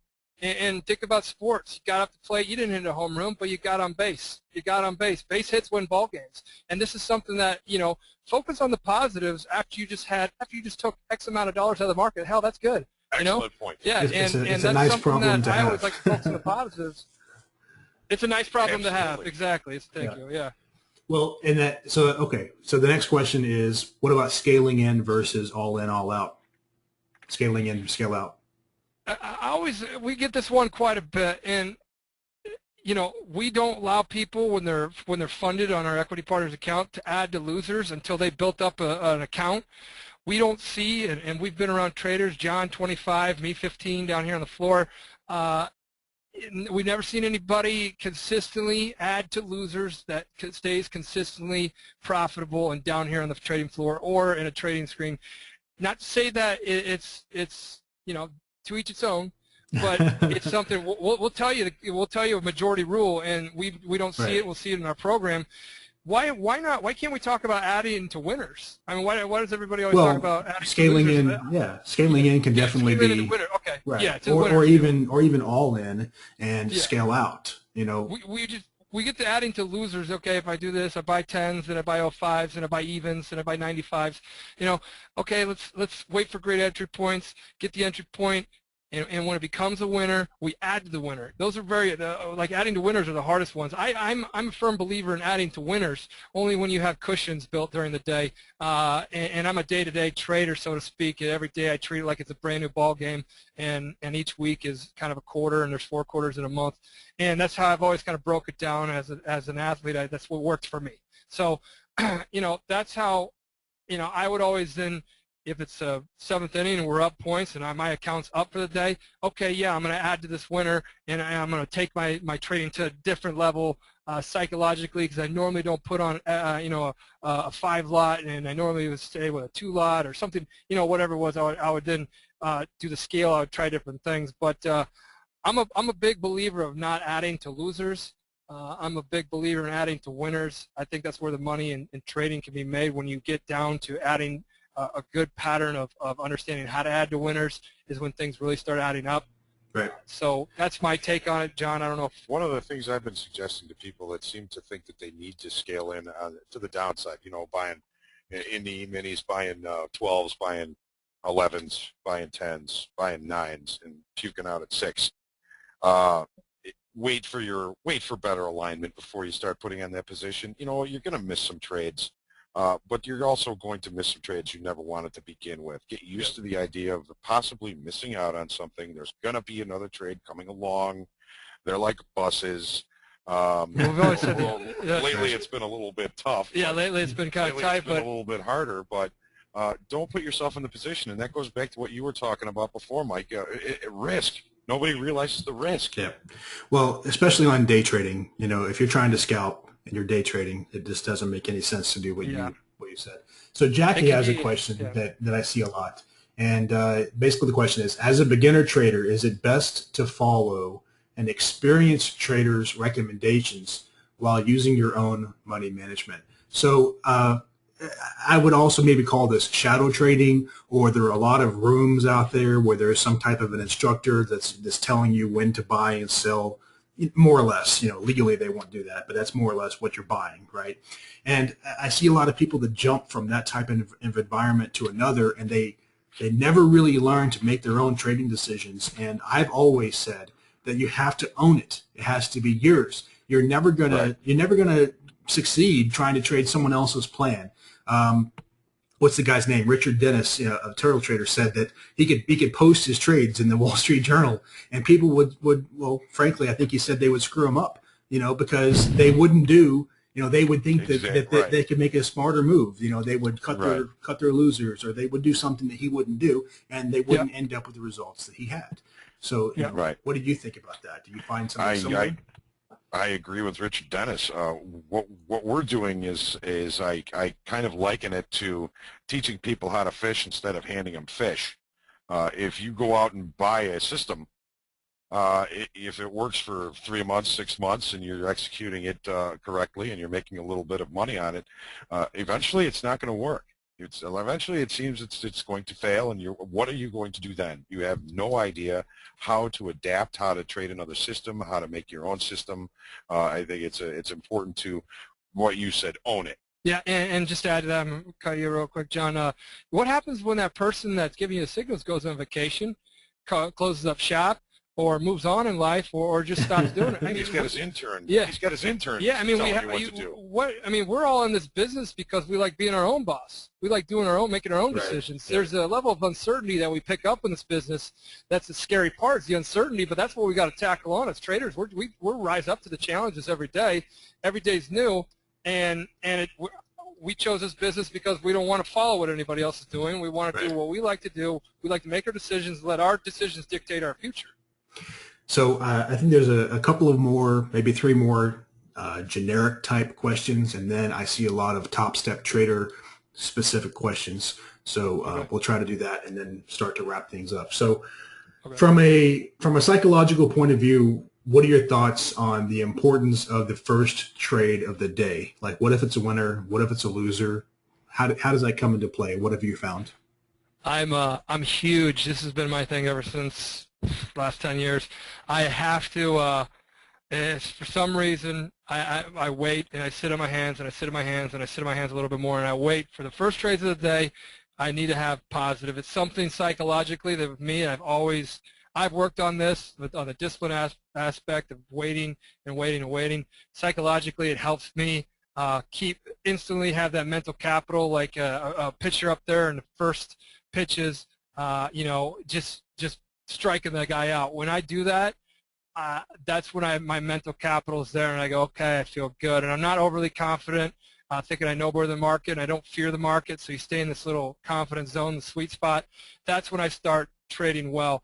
It's when I jump in and when I just fire things up. Oh wow, it's moving around, and boom, jump into something, and it's instant loser. And that's the thing. So my big thing is sitting on your hands, and that's how I was taught with the prop firm. And we had a piece of paper there and said, when you feel like trading, trade in paper first. And and that's the thing. And you see so much stuff moving, but the market is an opportunity-making machine. It's going to keep making opportunity. Sit there and wait. Volatility is low like it is right now. The opportunity and the window of opportunity closes a lot sooner than it does. So yeah, but for me, I have to have, and for me to feel like I got a good day started, I got to start something off with a winner. That's always kind of how I've done it. I don't know. It's just something I've. It's kind of hard to explain. I think everybody probably likes to start the day with a winner. Yeah. All right. So I've noticed that everyone focuses on how much they can make, and no one focuses on how much they can lose. We talked about this, before, and I've seen. I mean, I can't tell you how many spreadsheets I've seen where they list they're going to be trading one contract today, and then X and X date they're going to be trading 100 contracts, and then shortly thereafter they're going to take over the world. So how come there's I mean, let me ask it from a slightly different perspective. The people that are successful. Okay, the ones that are successful because you're funding them, you would know. What do you know that as far as their analytics or what they're examining? How are they measuring themselves? What are they doing to look at risk or even profits? What are they doing differently than everybody else? Well, I'll take a stab at that one, Mike. When they get to the funded account, the people that are being successful in building the accounts are very patient, relatively methodical. They're not overtrading. They're not, they're taking just a few trades every day. If things are going well, they're pretty apt to stop it on new high water mark when they've had their best day in the live account. You know what? They're patient with that. They're good with that. They're not getting greedy. They're building the accounts one brick at a time and building them, like I said, methodically. And then as they are building the equity, they're getting a lot more comfortable with the live account. They're continuing to trade with some patience, not over trading. Then when they are seeing the market well, they've been very good at adding a little bit of volume on their higher percentage plays, and they keep raising their high water marks as far as their best trade, their best day. But it all comes back to, you have to be okay with making $300 a day. Yeah. Yeah, and not setting your sights high. What we try to do is, I've had traders come in and say, I want to make $1,000 a day, and we just kind of say, can you look at your trade reports? We have reports that are printed out every day on the site, just like a baseball card, and it says on there what you're producing right now. You're producing negative $120 every time on average in the last 2 months. Every time you've traded it, it's averaged out to minus 120. Let's get realistic, and let's start focusing on just scratching. In 20 days, let's just scratch the account. And after that, let's focus on putting up $150 in profits. And taking things, like John said, one brick at a time, having the patience, focusing on, rather than your upside, managing your downside and knowing when to shut it down. The markets, the scary part about it now is they're open 23 hours a day. Back in the day, it was just a pitch, right. And now you feel like you can sit at the casino all day long at the blackjack table and just keep playing. If that's the way you want to treat it, it can be a scary business. If you treat it the other way, which takes work. Yeah, just go to Vegas, exactly. At least you get free drinks. Yeah, I mean, I can't tell you guys how many times I've got private message and the person is being completely genuine. And I think you have to admit that in general, people that attempt to trade are above average intelligence, above average education. And I'll get Oh, a yeah. private message, and I get this all the time. It's scary, where the person says, "Hey, can you tell me, point me in the direction of what I can do to just make $500 a day?" And I'm like, oh my God, I don't even know where to start. Yep. I mean, it's just, it's difficult. It's painful. And there's such a big gap that has to be bridged. Okay. So I think this is the last generic question. Then I've got some TST questions. Um, sim trading. Okay. So I see a lot of people that sim trade forever. I've seen people sim trading for years and actually maintaining journals to where they're very profitable sim traders. Now, during this period, most of them probably change their methodology all the time based on what I've seen, but they don't seem willing to trade cash. And I have been saying, look, futures is not a beginner's way to enter the market for a lot of people. Have some experience with equities. Even if you have to trade Forex, everyone hates Forex, but at least you can control your risk. Futures The are cheat Wikipedia very, game. yeah, I mean, futures are just really expensive. It's not ideal for everybody. You need to get some skin in the game. And really, I mean, well, you said video game. That's actually perfect because if you want to go out and play Tiger Woods golf on your Xbox, that is in many ways like sim. It's not the same as actually going and playing golf. There's a lot of things that change, just like when you go from sim to cash. So I always tell people you got to get cash soon. Learn the basics of the platform, learn the basics of your methodology, but then get some type of skin in the game because that's when you really start to learn. What do you agree with me? Do you disagree with me? What have you found? Well, Mike, that's our program. That's what we do. I mean, that is the reason why we ask for a deposit, and it's just a deposit. $175 is, I think, the cheapest one if you want to get evaluated on a $30,000 account. That holds you accountable. If I said, all right, combines are completely free, come in here and show us you could trade. Everybody would do a pop shot. Every day they'd put on the maximum position, they'd max it out, and they'd show you they made 20 grand in a day, and they'd say, yeah, I'm good, I'm ready to go. That's not how things work. When you have accountability, your emotions, your mental, and how you're looking at the market, things change. How we've done the combine is we kept the simulator as close to real-life trading as you possibly can get. You have something on the line that you get in return if you do this. If you do this combine objective, you get that money back. If you do this combine, objective, you get the money back and you get funded. So there's things that we have, and it's really no different than how proprietary trading firms use the simulator down here in Chicago. Every one of them brings a guy here, sets him at a desk, and says, when I first started, they gave me a $300 loss limit. I told you about the proprietary firm when I came from Nebraska. They gave me a $300 loss limit on a simulator, and they said, show us you can average $300 a day on the upside, and we're going to flip the switch, and you're live. It took me months sitting there, and I had to take the train in every day. I didn't get paid. I had to pay for my lunch and come there and back, and yeah, it's a grind. You got to put it in. But it was the closest thing to, and I had already blown out 3 trading accounts, and that was trading big size, and great. Big size is great, but it's not great if you're not making any money. So I came to basically couldn't fund myself, and I got with a proprietary trading firm, and they said one lots. You're trading the Dow Mini when the Dow Mini first got launched, 2002, and they said you have a $300 loss limit, and it made the simulator completely real. They were watching me, they were evaluating me, and if I did a good job, I'm getting funded. No cost to me. That's how our program's set up, and our goal is to go out and find other people like me, if not 10 times better. That's the whole goal, is find people better than me and better than John and better than the people that have put the program together, because there's people out there that don't have the chance to weather the learning curve in the markets by I mean, the average, this is a true story. I mean, the average account, we know clearing firms down here, the average account stays open 6 months, and the average account size is $10,000.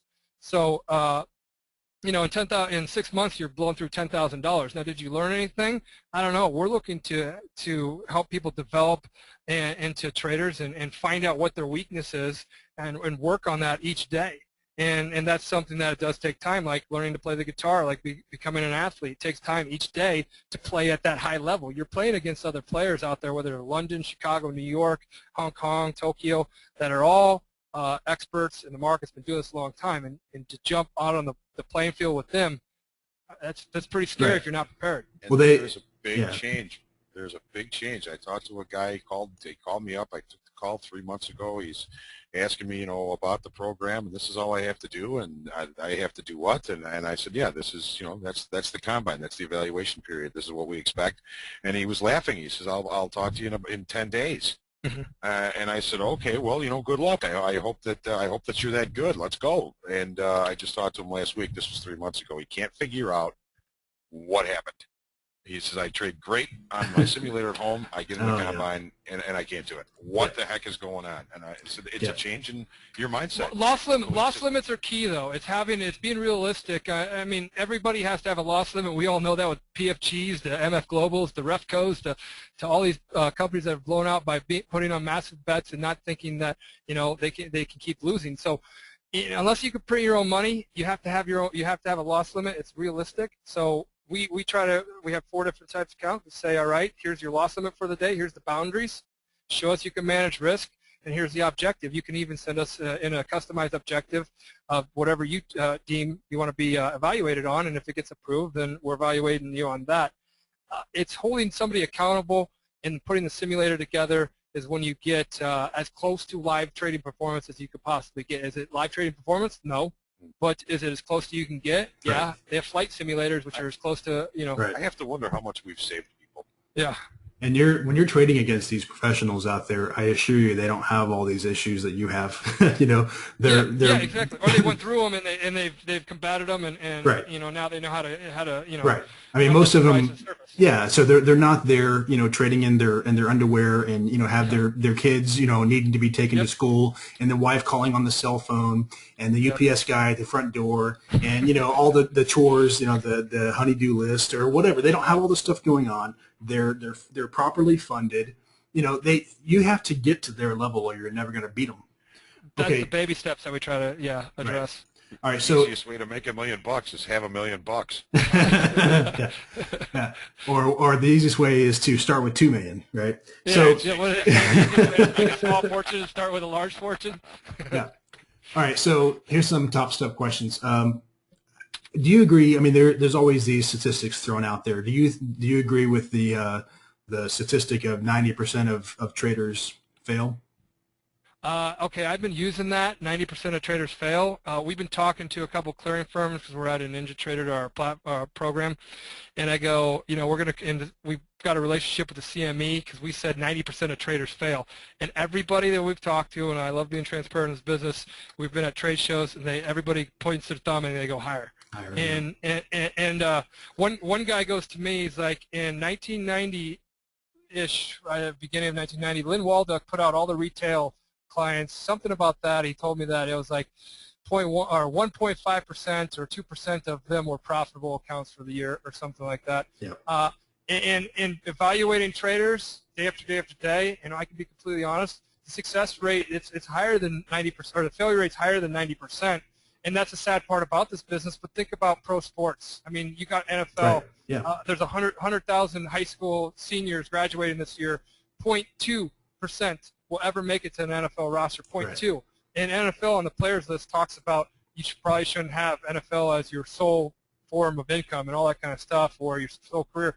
But if you do rise up and if you do put in the time and the effort, you can be like, these athletes that are out there. They're like, how the heck is that guy in the pros? And he put in the time, put in the effort, dedicated, and all that, and it does pay very well if you put in the time, if you know what to do. But it does take time, and that's the key. So the sports analogy is a good one that people use all the time, and it's absolutely key.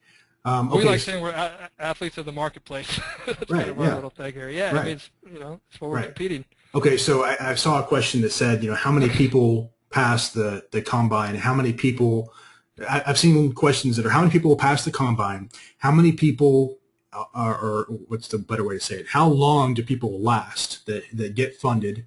You know, do those people continue to perform, or is there like a whole other barrier? You know, a whole other psychological level, and then you see a lot of people, you know, get washed out in the first week. No, we used to when we first started the program. We would see people drop when we take them up live. We've developed the program in a way that we're keeping traders live longer, and we're keeping traders that stay live longer than the ones start producing. There's a percentage drop on each level. You're talking about going from high school to college to the pros. There's different levels, and psychologically, some people struggle, and some people come out of that and you know, I use the word Katie bar the door. They're wide open. They're trading very well right off the bat. So to each its own, and that's why it's hard to literally say this is how everybody is, because some people that you would be like, you know, this guy's iffy, but we got him approved from the equity partner to get funded. We fund them, same size account that they come out of the combine with. We've never met this individual before. We have his trade reports. We have his profile. They look good. You know, the stats are all there. And he comes out there and performs great. And then another individual that looked, you know, kind of off a little bit might come through the program, and he might impress us or do the complete opposite. It's very hard to say exactly what one person would do. We're all different traders, different personalities, and the market could be zigging and you could be zagging at that point in time. But as far as people coming through the program, and we've been taking a person live each week for the last 2 months, I'd say. So our program's been tweaked up in the last 2 years. We're the first company out there to scout for traders, and there's not a scouting agency out there for traders. And we give people the opportunity that if you do come up and we do fund you and you struggle, you go back down to the combine, and if you come back up, you don't have to make up those losses. If you go back down to the minor leagues and you come back up to the major leagues and I have you pitching, starting on the team again, you don't have to make up those losses. We give you a fresh shot and you go at it again. That's our belief in traders, and some struggle at certain times and some are really doing well. We want to catch you and see who's trading today's market. Right. And, you know, I see some people that are, you know, that they say, oh, why would I ever pay to, you know, do what I can do on my own? Well, I mean, okay, so my response would be do it on your own before you pay. And why are you even looking at a prop shop if you have plenty of your own money to trade? You know, there's only a certain I think some people have a mental handicap, maybe is a good way to say, when they're trading their own money.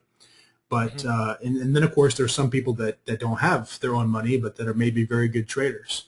So I think that there is a market out there for people that fit into one of those categories where they need to be funded by someone else, either for psychological reasons, you know, or because they don't have money on their own.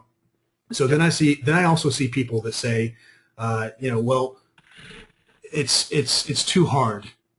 Trading is hard. I mean, you have all those limits. Yeah, I've seen a couple of the videos. I don't fully understand your program, but I've seen some of the videos, and I see a lot of focus on risk, and I see all the stats. They're always focusing on limiting losers and daily loss limits, and these things all make a lot of sense to me. But I also see a lot of people complaining about those things. So I'm just curious. I mean, you know, let's get it out there. Why do you have a X dollar a day daily loss limit? Why do you? Okay, so yeah, the reason why is because it holds you accountable. And when we have, let's just say $200 for a $50,000 trading combine that we're going to evaluate you on, if there was no deposit, and it's a deposit that's fully refundable to you if you get if your account balance is greater than zero, you made absolutely no money. Let's just say at the end of your combine you made absolutely no money, but your winners, your average winning trade is greater than your average losing trade. Your total win percentage is greater than 45%, and your average winning duration, the amount of time you hold that trade, is greater than the average losing duration. If you get two of those three correct, or you accomplish two of those three, and you don't hit your loss limit, you get that money back. And we have people roll over all the time. Roll over, and what rollover means is you meet those deposit requirements to roll over. We either give you your money back and say, hey, you can continue in the program, you can roll over and start anew and rolling over your combine, or you can go your merry way. I'd say 90% of the people roll over. And it's that level of accountability that if I said it's completely free, there are resources that we give you, so many bat, ball, and glove, of trading plans, trading psychologists that come in here, trading classes every day for an hour. We don't charge $5,000. I mean, those places, by all means, anybody can go to. But we're going to look for traders that can come in here, hold themselves accountable to their trading, and to show that there's a serious level here. We want you to put down a deposit. It's not $5,000. It's not $1,000. It's $200. If you want to trade a bigger account, you have a bigger risk appetite, then you have to put up a little bit more. That gets returned to you if you meet your deposit requirements. If you meet the combine objective, that gets returned to you, and we fund you. No capital contribution, no minimums, no anything. So we get you right on the path. Our goal is to basically develop and discover traders.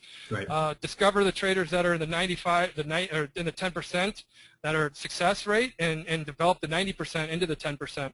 So that's what our program's looking to do. And it seems to me like if someone is interested in doing this at all, then you should do it on your own first. You could at least go sim for the same types of results that you guys are expecting before you spend the money.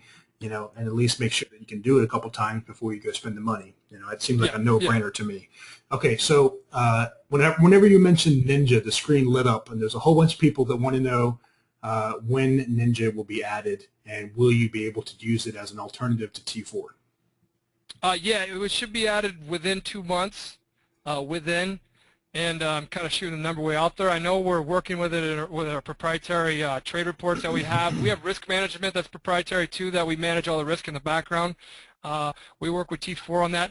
T4 kind of gets,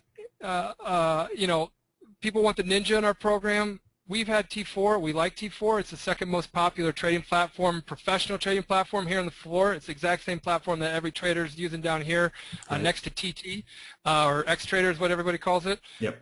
So NinjaTrader, we've worked with the guys over at Ninja, and we're working with Zenfire, and that's the next thing we're looking to do. A lot of people are already conditioned to trade on Ninja, and we're looking to keep finding trading talent. And we all know the success rate, the failure rate in this business. It does take quite a few traders to find traders. We call it mining for traders. We find those rubies, those gems, and those diamonds. We either polish them up, or they polish themselves up, however so. And we get them either funded on our account, or if they come through our combine program and they think they can fund themselves, then they get their deposit returned, and they can go fund themselves. And at least they kind of get the feel that they're a pre-qualified trader to be able to trade in the markets right now. They got a feel for the markets without risking any of their own capital. That's something that people do use our combine for, to help them break bad habits. Right. Okay, so wrapping things up, I see a lot of people that are asking for contact information. So do you have a slide, or can you just tell everybody the website address? Go to TopstepTrader.com. That is the website address, and we'd like to offer the attendees of the webinar today the opportunity to check out the program for a limited price. We're offering half off the first month of membership at TopstepTrader.com/membership. There's a scout code that you'll have to enter. That scout code is BigMikes50. BigMikes50. Okay. And if you would just like information for the program, you can check out support@TopstepTrader. That is an email address where we can answer your questions. Or you can call 312-252-9858. So you've got 3 avenues there. If you have questions, you can email support@TopstepTrader. That phone number again is 312-252-9858, or you can check out the entire website at TopstepTrader.com. And don't forget to write down that scout code, BigMikes50, and that'll get you a half off the first month of membership, which will get you all the features of the program. And I see at least one person saying that they signed up during the webinar before you mentioned the code, so maybe they can email you to get that fixed. For sure. Absolutely. Contact support, and they'll fix that. I do want to offer a 4th Avenue, Mike, just to let everybody know, and all those skeptics out there that we're legit. Anybody in your forum that comes to Chicago can come down on the trading floor. We will sign you onto the trading floor. We will walk you by the S&P trading pit. We will walk you by the 30-year, the cattle, the crude, not the crude, sorry, we're not in New York, but the corn, the wheat. We'll bring you on a trading floor as long as you're wearing business formal or business casual. Sorry, business casual. we will sign you onto the trading floor. Our operations run out of the trading floor. We have quite a few desks down here. Our Squawk Radio broadcast is brought from the trading floor. Is brought to you from the trading floor outside the S&P pit. So we'll be able to sign you in, walk you around down here. So if you've ever wanted to visit the floor, I know I'm from Nebraska. I basically wanted to pay somebody when I came to Chicago just to show me the trading floor. Right. We will do that. It costs you nothing. Just come check us out. We're normal individuals, and we are we're really excited. We're really excited about finding trading talent. I've always loved trading. I've been wanting to do it since I was 13. So it's something I love to do. I've learned if you can't become a professional athlete, you become a trader, and that's something I've always lived by.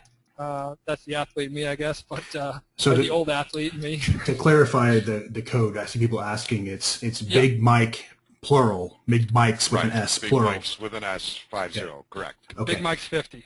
Okay, and someone's asking, is there a time limit on the code? I don't believe so, no. There's no time limit on the code. It's for your first month half off. With that first month membership, you get a 45-minute session with a trading coach, you get a practice account, and you get the discounts on the combine. So you get a package to basically say, all right, you're going to have somebody you talk to that says, what do I need to work on? And we actually get to see you trading in your practice account, and your practice account, those trades that you happen in your practice account get uploaded to your trade report like your baseball card, and you can see how you're trading, you can see how you're doing, and then you can talk to somebody. You get access to the chat room, so you can talk to other traders. We have a crude pit, equities pit, where you can actually go into chat room where you can hear things. So we try to bring the trading floor to you, and Right. and the tools, the bat, ball, and glove to be able to play in this market, and then to showcase your trading talent in front of us so we can fund you, or you can find out that I've worked through these bad habits and I think I'm smoothing them out and I can go fund myself. Right.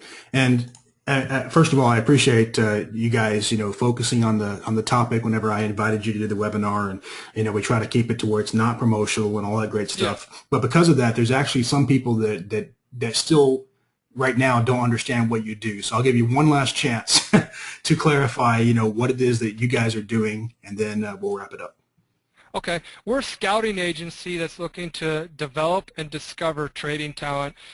If you come into our program, we're going to look to develop you into a trader in our combine program, which is going to put you in the live market, trading on a simulated account while you're being evaluated, so you can show us how you're trading. At the end of your combine, when you sign up for us, combines last either 10 days or 20 trading days. At the end of that, you're going to get a phone call from one of our scouts saying, all right, Mike, you did great. Here's what I think you should work on. Here's what I think you did great in. Let's leverage your strengths and let's do this. And we're going to then, hopefully you're going to use that experience to then roll that over and get better with us, or maybe it sends you on your merry way and gets better for you for the long haul. Our main goal is to discover trading talent out of our combine program. So as you're developing, when you're running on all cylinders and you're trading well and you meet our combine objective, you can see that at TopstepTrader.com/combine. You would then be funded by our equity partner. I'm the director of scouting, so I take your trade reports, how you traded in the last 10 or 20 days. I take those, I show them to the equity partner. The equity partner okays it, and then we announce you on our broadcast as a funded trader, our newest funded trader. And there's no capital contribution on your end of it. All we are asking for is your time, your passion for the markets, and for you to be a consistent, profitable, disciplined, confident trader with our program. That does take time, and we believe in that. We're going to be as transparent as possible with you. Right. If you do have any questions, every Tuesday and Thursday, just like we're doing right now, I get on there and ask any questions about our program, why we do what we do. If things don't make sense to you, throw it out in front of everybody. I have no problems with that. I like to be as transparent and open as possible. There's enough uncertainty in the markets. The last thing you need is uncertainty with whoever firm you're dealing with. So just ask the questions, and we'll be there to answer them. All right, guys. So, Michael, thank you very much for coming here today and talking to us. And John, as always, and again, I'll mention everybody, if they did not see your last webinar on BMT, you definitely should check it out. It was a fantastic webinar. We got a lot of really fantastic feedback from it. So again, if anybody has questions that were not answered in the webinar, then support at TopstepTrader.com for an email address, or TopstepTrader.com for the website. All right, guys, we're running close to 2 hours, so we're going to shut it down, and I'll post the recording of the webinar tomorrow for anyone that missed it or wants to do a recap. And really appreciate you guys coming and talking to us. Thanks for having us on here, Mike, and everybody. Trade smart. Let's always trade for tomorrow. And I'll talk to you guys and see you guys if you come into the Drill Scout session Thursday at noon. So I'll talk to everybody later. All right. Thanks, guys. Bye. Thanks, Mike. Thank you, everybody, for coming. Thanks, John. Bye. Bye.